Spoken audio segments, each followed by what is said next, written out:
ಇಲ್ಲಿ ಸಮಾಜದಲ್ಲಿ ಸಹಸ್ರಾರು ವರ್ಷಗಳಿಂದ ಶೋಷಣೆಗೊಳಗಾದಂಥವರು, ಕೀಳು ಕೆಲಸ ಮಾಡುವಂಥವ್ರು, ಗಬ್ಬು ಕೆಲಸಗಳನ್ನ ಕೈಯಲ್ಲಿ ರೊಚ್ಚು ಕಾಲೆಗಳನ್ನು ಬಳಿಯುವಂಥವ್ರು, ಮಲಗಳನ್ನು ಬಳಿಯುವಂಥವ್ರಿಗೆ ಅವ್ರು ಅಲ್ಲೇ ಇರಬೇಕಾ? ಇದು ಮುಖ್ಯಮಂತ್ರಿಗಳು ಸಿದ್ದರಾಮಯ್ಯನವರು ಈ ಕೆಲಸನ ಮುಖ್ಯವಾಗಿ ಮಾಡಬೇಕೇ ವಿನ ಎಚ್ಚರಿಕೆಯನ್ನು ಕೊಡ್ತಾ ಇದ್ದೇನೆ. ನಾನು ಮುಖ್ಯಮಂತ್ರಿಗಳಿದೆ, ನಿಮ್ಗೆ ಕೆಟ್ಟ ಹೆಸರು ಬರ್ತದೆ ಇವ್ರ ಕೈಲಿ ಹೇಳಿಸಿದೆ. ನೀವೇನಾದ್ರೂ ಮೀಸಲಾತಿ ವರ್ಗೀಕರಣ ಮಾಡೋದು ತಾವು ಪದ್ಧತಿ ಪ್ರದರ್ಶನ ಮಾಡೋದಿದ್ರೆ ಮುಖ್ಯಮಂತ್ರಿಗಳೇ, ಜಿಲ್ಲಾ ಪಂಚಾಯತಿ ತಾಲೂಕ್ ಪಂಚಾಯತಿ ಚುನಾವಣೆ ಒಳಗಡೆ ಮೀಸಲಾತಿ ವರ್ಗೀಕರಣ ಮಾಡಬೇಕು.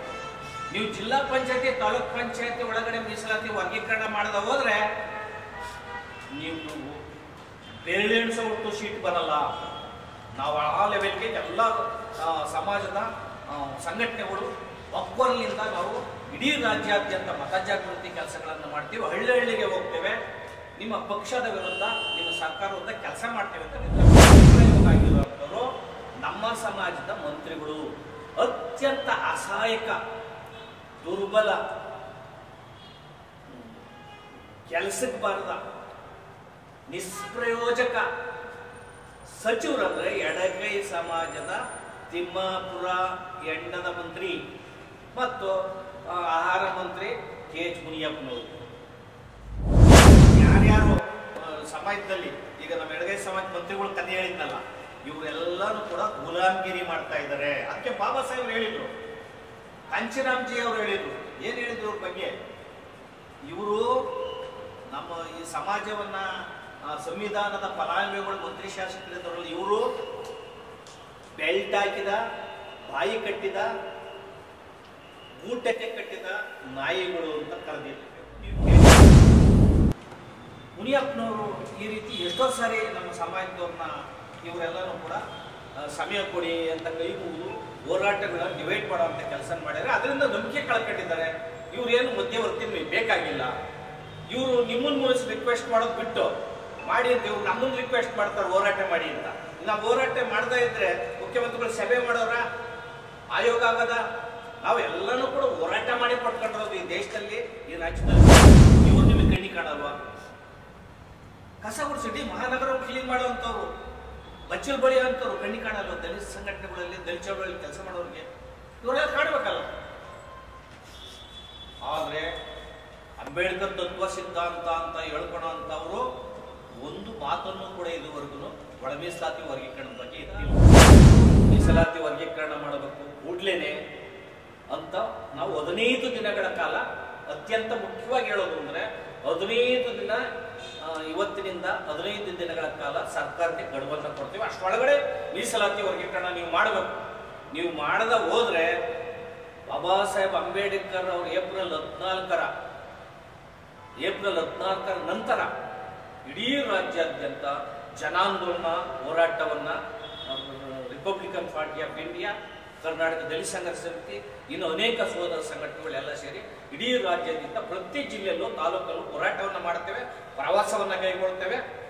ಮತ್ತೆ ಕಾಂಗ್ರೆಸ್ ಈ ರಾಜ್ಯದಲ್ಲಿ ಬರಬಾರ್ದು, ಆ ಮಟ್ಟಕ್ಕೆ ನಾವು ಕಾಂಗ್ರೆಸ್ ಮುಕ್ತ ಮಾಡೋದಕ್ಕೆ ಹೋರಾಟ ಮಾಡಬೇಕಾಗ್ತದೆ ಅಂತ ಈ ಮೂಲಕ ಎಚ್ಚರಿಕೆಯನ್ನು ಕೊಡ್ತಾ ಇದ್ದೇವೆ. ಅಲ್ಲಿದ್ದಂತ ತುಂಬಾ ಹೋರಾಟ ಮಾಡಿ ಬೇಸತ್ತಿದ್ದಂತಹ ಯುವಕರು ಅವ್ರ ಮೇಲೆ ಮುಗಿಬಿದ್ದು ಬಾಳಿ ಗಲಾಟೆ ಗೊಂದಲ ಆಗುವಂತ ಸಂದರ್ಭ ಇತ್ತು. ಆದರೂ ಕೂಡ ನಾವೆಲ್ಲರೂ ಸಮಾಧಾನ ಮಾಡಿ ಉದ್ವೇಗ ಆಗಬೇಡಿ ಅಂತ ಹೋರಾಟಗಾರರಿಗೆ ಅವ್ರಿಗೆ ಮನವಿ ಕೊಟ್ಟು ಕಳಿಸಿದ್ವಿ. ತಿಮ್ಮಾಪುರ ಅವರು ಅದೇ ದಿನ 5:30ಕ್ಕೆ ವಿಧಾನಸೌಧದಲ್ಲಿ ಮುಖ್ಯಮಂತ್ರಿಗಳ ಒಟ್ಟಿಗೆ ಚರ್ಚೆಯನ್ನ ಕರೆದರು. ನಾವು ದಲಿತ ಸಂಘಟನೆಗಳಿಂದ, ಮಾದಿಗ ಸಂಬಂಧಿತ ಸಂಘಟನೆಗಳಿಂದ ಅನೇಕ ಮುಖಂಡರು ಆ ಸಭೆಯನ್ನು, ಮುಖ್ಯಮಂತ್ರಿಗಳ ಸಭೆಯಲ್ಲಿ ಭಾಗವಹಿಸಿದ್ರು. ಮುಖ್ಯಮಂತ್ರಿಗಳ ಸಭೆಯಲ್ಲಿ ಹಿರಿಯ ಸಚಿವರಾದಂಥ ಕೆ.ಎಚ್. ಮುನಿಯಪ್ಪನವರು, ಸಮಾಜ ಕಲ್ಯಾಣ ಸಚಿವರಾದಂತಹ ಡಾಕ್ಟರ್ ಎಚ್.ಸಿ. ಮಾದೇವಪ್ಪ ಸರ್, ತಿಮ್ಮಾಪುರವರು, ಅಧಿಕಾರಿಗಳೆಲ್ಲ ಪಾಲ್ಗೊಂಡಿದ್ದರು. ಮುಖ್ಯಮಂತ್ರಿಗಳು ನಮ್ಮ ಚರ್ಚೆಯನ್ನು ಸಾವಧಾನ ಚಿತ್ತವಾಗಿ ಕೇಳಿದರು. ಸುಮಾರು 1 ಗಂಟೆಗೂ ಹೆಚ್ಚು ಕಾಲ ಸಭೆ ನಡೆಯಿತು. ಮುಖ್ಯಮಂತ್ರಿಗಳಿಗೆ ನಾವು ಮನವಿ ಮಾಡಿದ್ವಿ, ದಯಮಾಡಿ ಕೂಡಲೇ ಒಳ ಮೀಸಲಾತಿನ ವರ್ಗೀಕರಣ ಮಾಡಬೇಕು. ಏನು ವರ್ಗೀಕರಣ ಮಾಡೋದಕ್ಕೆ ನಿವೃತ್ತ ನ್ಯಾಯಾಧೀಶರಾದ ನಾಗಮೋಹನ್ ದಾಸ್ ಏನು ನೇಮಕ ಮಾಡಿದ್ದೀರಿ, ಏಕಸದಸ್ಯ ಆಯೋಗ, ಮಧ್ಯಂತರ ವರದಿಯನ್ನು ಪಡೆದು ನೀವು ವರ್ಗೀಕರಣ ಮಾಡಿ. ಡಿಟೈಲೇ ಮಾಡಬೇಕು ಅಂತಂದರೆ ನೀವು ಹಾಗೆ ಅದು ಮುಂದುವರಿಸಿ. ಈಗ ಸದ್ಯಕ್ಕೆ ವರ್ಗೀಕರಣ ಮಾಡಿ, ಆಮೇಲೆ ವ್ಯತ್ಯಾಸಗಳನ್ನು ಪರಿಷ್ಕರಣೆ ಮಾಡಿ ಅಂತ ನಾವು ಮನವಿ ಮಾಡಿದ್ವಿ.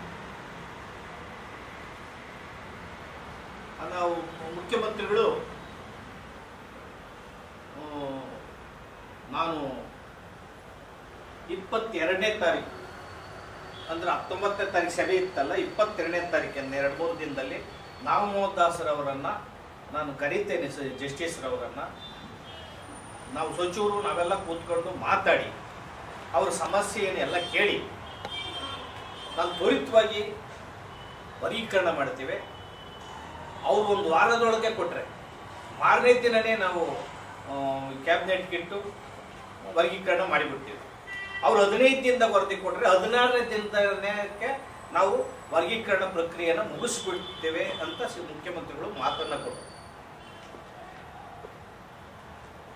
ಹಾಗೇನೆ ನಾವು ಈ ಮೀಸಲಾತಿ ವರ್ಗೀಕರಣ ಆಗೋವರೆಗೂ ಏನು ಕ್ಯಾಬಿನೆಟ್ ಅಲ್ಲಿ 28 ನೀವೇನು ತೀರ್ಮಾನ ತಗೊಂಡಿದ್ದೀವಿ, ತಾರೀಕು 28/10/2024 ತೀರ್ಮಾನ ತಗೊಂಡಿದ್ದೀವಿ ಕ್ಯಾಬಿನೆಟ್ ಅಲ್ಲಿ ಮೀಸಲಾತಿ ವರ್ಗೀಕರಣ ಆಗೋವರೆಗೂ ಯಾವುದೇ ಉದ್ಯೋಗವನ್ನು ನೇಮಕ ಮಾಡಲ್ಲ ಅಂತ.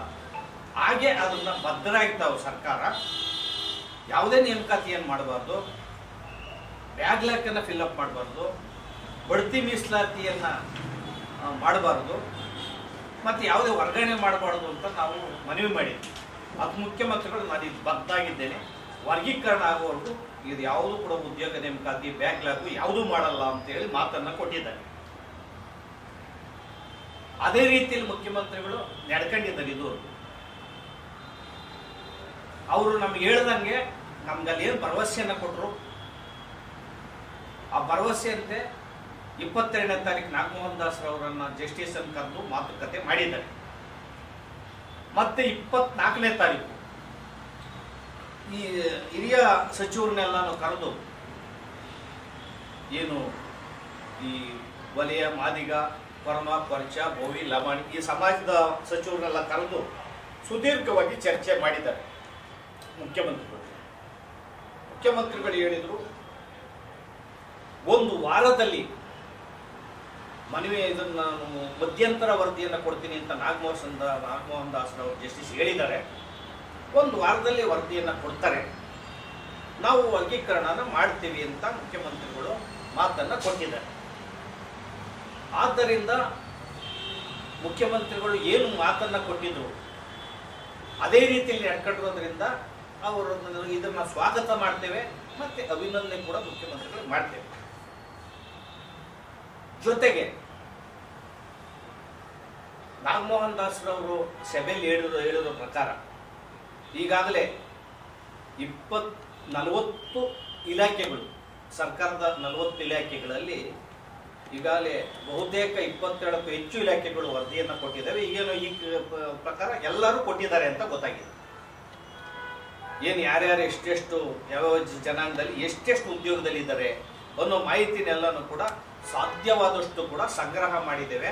ಆದ್ದರಿಂದ ನಾನು ವರದಿಯನ್ನು ಕೊಡ್ತೇವೆ ಅಂತ ಇನ್ನು ಒಂದು 3-4-5 ದಿನದಲ್ಲಿ ವರದಿಯನ್ನು ಕೊಡ್ತೇವೆ ಅಂತ ಹೇಳಿ ನಾಗಮೋಹನ್ ದಾಸರವರು ಸರ್ಕಾರದ ಮುಂದೆ ಇಟ್ಟಿದ್ದಾರೆ. ನಾನು ಇಲ್ಲಿ ಮನವಿ ಮಾಡೋದು, ಈ ತರ ಮಾತುಗಳು ಅನೇಕ ಸಾರಿ ನಡೆದಿದ್ದಾರೆ. ಯಾಕಂದ್ರೆ ಚಿತ್ರದುರ್ಗ ಡಿಕ್ಲರೇಷನ್ ಮಾಡಿ ಮೊದಲನೇ ಕ್ಯಾಬಿನೆಟ್ ಅಲ್ಲಿ ನಮ್ಮ ಸರ್ಕಾರ ಬಂದ್ರೆ ಮಾಡ್ತೀವಿ ಅಂತ ಹೇಳಿದ್ರು. ಆದ್ದರಿಂದ ಭರವಸೆ ಹೋಗ್ಬಿಟ್ಟಿದೆ. ಭರವಸೆ ಹೋಗೋದ್ರ ಜೊತೆಗೆ ಮುಖ್ಯಮಂತ್ರಿಗಳ ಬಗ್ಗೆ ನಂಬಿಕೆ ಇದೆ. ನಮ್ಮ ಸಮಾಜದ ಎಡಗೈ ಸಮಾಜದ ಮಂತ್ರಿಗಳ ಬಗ್ಗೆ ನಂಬಿಕೆ ಇಲ್ಲ. ಅದು ಸಭೆಯಲ್ಲಿ ನಡೆದಂತ ವಿಚಿತ್ರ ಒಂದೇನಂದ್ರೆ ಮುಖ್ಯಮಂತ್ರಿಗಳು ಭರವಸೆ ಕೊಡ್ತಾ ಇದ್ದಾರೆ, ಈ ಕಡೆ ನಾನು ಬದ್ಧನಾಗಿದ್ದೇನೆ ಮಾಡೋದ್ರಲ್ಲಿ, ನೀವು ಬೇಡ ಅಂದ್ರೂ ಕೂಡ ನಾನು ಮಾಡ್ತೇನೆ, ಖಂಡಿತ ಮಾಡ್ತೇನೆ ನಾನು ಅಂತ ಮುಖ್ಯಮಂತ್ರಿಗಳು ಒಂದು ಕಡೆ ಹೇಳ್ತಾ ಇದ್ರೆ ಇದನ್ನ ಗಮನ ಕೊಡಬೇಕು ನಮ್ಮ ಸಮಾಜದ ಹಿರಿಯ ಸಚಿವರು, ಯಾರು KH ಮುನಿಯಪ್ಪನವರು, ಆಹಾರ ಸಚಿವರು. ಮುಖ್ಯಮಂತ್ರಿಗಳಲ್ಲಿ ಮನವಿ ಮಾಡ್ಬೇಕು, ಅವರು ಮಾಡಿ ಹಾಗೆ ಅಂತ. ಅವ್ರು ನಮಗೆ ಮನವಿ ಮಾಡ್ತಾವ್ರೆ ಏನಂತ, ನೀವು ಗಲಾಟೆ ಮಾಡಬೇಡಿ, ಮುಖ್ಯಮಂತ್ರಿಗಳು ಒಳ್ಳೆಯವರಿದ್ದಾರೆ, ನಮಗೆ ಗೊತ್ತಿಲ್ವಾ? ನೀವು ಗಲಾಟೆ ಮಾಡಬೇಡಿ, ಮುಖ್ಯಮಂತ್ರಿಗಳು ಒಳ್ಳೆಯವರಿದ್ದಾರೆ, ಅವ್ರು ಕೆಟ್ಟದಾಗಿ ಯಾರು ಬೈಬೇಡಿ, ಕಾರ್ಯಕ್ರಮ ಎಲ್ಲ ನಿಲ್ಲಿಸ್ಬಿಡಿ, 3 ತಿಂಗಳು ಟೈಮ್ ಕೊಡಿ ಅಂತ ಕೇಳಿದರು ಕೆ ಎಚ್ ಮುನಿಯಪ್ಪರು, ಹೇಳಿ ಸಚಿವರು. ಅದಕ್ಕೆ ನಾನು ನಿಲ್ಲಿಸ್ರಿ ನಿನ್ನ ಮಾತು, ಮುಖ್ಯಮಂತ್ರಿಗಳೇ, ನಮ್ಮ ಎಡಗೈ ಸಮಾಜದ ಮಂತ್ರಿಗಳು ಈ ಸಮಾಜದ ನಂಬಿಕೆ ಕಳ್ಕೊಂಡ್ಬಿಟ್ಟಿದ್ದಾರೆ. ಇವ್ರು ಯಾರು ಸಮಯ ಕೆಳಗೆ ನೀವಿದ್ದೀರಿ, ನೀವು ನಾಗಮೋಹನ್ ದಾಸ್ ಅವ್ರಿಗೆ ಚರ್ಚೆ ಮಾಡಿ ಅಲ್ಲಿ ಟೆಕ್ನಿಕಲ್ ಪ್ರಾಬ್ಲಮ್ ಏನು, ಎಷ್ಟು ದಿನ ಸಮಯ ಬೇಕು ನೀವು ಕೇಳಿ. ಮುನಿಯಪ್ಪನವರು ಈ ರೀತಿ ಎಷ್ಟೋ ಸಾರಿ ನಮ್ಮ ಸಮಾಜದವ್ರನ್ನ ಇವರೆಲ್ಲನೂ ಕೂಡ ಸಮಯ ಕೊಡಿ ಅಂತ ಕೈ ಮುಗಿದು ಹೋರಾಟಗಳನ್ನ ಡಿವೈಡ್ ಮಾಡೋಂಥ ಕೆಲಸ ಮಾಡ್ಯಾರೆ. ಅದರಿಂದ ನಂಬಿಕೆ ಕಳ್ಕೊಂಡಿದ್ದಾರೆ. ಇವ್ರೇನು ಮಧ್ಯವರ್ತಿ ಬೇಕಾಗಿಲ್ಲ. ಇವರು ನಿಮ್ಮನ್ನ ಮುಗಿಸಿ ರಿಕ್ವೆಸ್ಟ್ ಮಾಡೋದು ಬಿಟ್ಟು ಮಾಡಿ ಅಂತ ಇವ್ರು ನಮ್ಮನ್ನು ರಿಕ್ವೆಸ್ಟ್ ಮಾಡ್ತಾರೆ ಹೋರಾಟ ಮಾಡಿ ಅಂತ. ನಾವು ಹೋರಾಟ ಮಾಡ್ತಾ ಇದ್ರೆ ಮುಖ್ಯಮಂತ್ರಿಗಳು ಸಭೆ ಮಾಡೋರ ಆಯೋಗ ಆಗೋದ? ನಾವು ಎಲ್ಲನೂ ಕೂಡ ಹೋರಾಟ ಮಾಡಿ ಪಡ್ಕೊಂಡಿರೋದು ಈ ದೇಶದಲ್ಲಿ, ಈ ರಾಜ್ಯದಲ್ಲಿ ನಾವು. ಆದ್ದರಿಂದ ಗಡ್ಡಿ ಪ್ರಯೋಗ ಆಗಿರೋಂಥವ್ರು ನಮ್ಮ ಸಮಾಜದ ಮಂತ್ರಿಗಳು, ಅತ್ಯಂತ ಅಸಹಾಯಕ, ದುರ್ಬಲ, ಕೆಲಸಕ್ಕೆ ಬಾರದ, ನಿಷ್ಪ್ರಯೋಜಕ ಸಚಿವರಂದ್ರೆ ಎಡಗೈ ಸಮಾಜದ ತಿಮ್ಮಾಪುರ ಎಂಡದ ಮಂತ್ರಿ ಮತ್ತು ಆಹಾರ ಮಂತ್ರಿ ಕೆ ಎಚ್ ಮುನಿಯಪ್ಪನವರು. ಇವರು ಈ ಸಮಾಜನ ತುಳಿಯಕ್ಕೋಸ್ಕರನೋ, ಈ ಸಮಾಜನ ಹಾಗೆ ಮುಂದುವರ್ಸಕ್ ಹೋಗೋಣ, ಯಥಾಸ್ಥಿತಿನ, ಬಡತನ, ಹಸಿವು, ಹಾಹಾಕಾರ, ಅನಕ್ಷರತೆನ ಮುಂದುವರ್ಸಕ್ಕೇನೋ, ಯಥಾಸ್ಥಿತಿವಾದನ ಮುಂದುವರ್ಸಕ್ಕೆ ಕಾಂಗ್ರೆಸ್ ಸರ್ಕಾರ ಇವ್ರಿಗೆ ಟಿಕೆಟ್ ಕೊಡ್ಬೇಕಾದ್ರೆ, ಮಂತ್ರಿ ಮಾಡಬೇಕಾದ್ರೆ ಅತ್ಯಂತ ದುರ್ಬಲರು,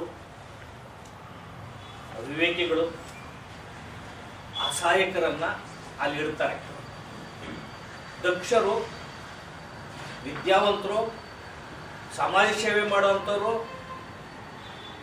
ವಿದ್ಯಾರ್ಹತೆ ಇರೋರಿಗೆ ಯಾಕೆ ಇವರು ಮಂತ್ರಿಗಳು ಮತ್ತೆ ಟಿಕೆಟ್ ಕೊಡೋದು ಶಾಸಕರನ್ನ ಮಾಡಲ್ಲ? ಕಾಂಗ್ರೆಸ್ ಇದು ಪದ್ಧತಿ, ಕಾಂಗ್ರೆಸ್ ಪದ್ಧತಿ. ಆ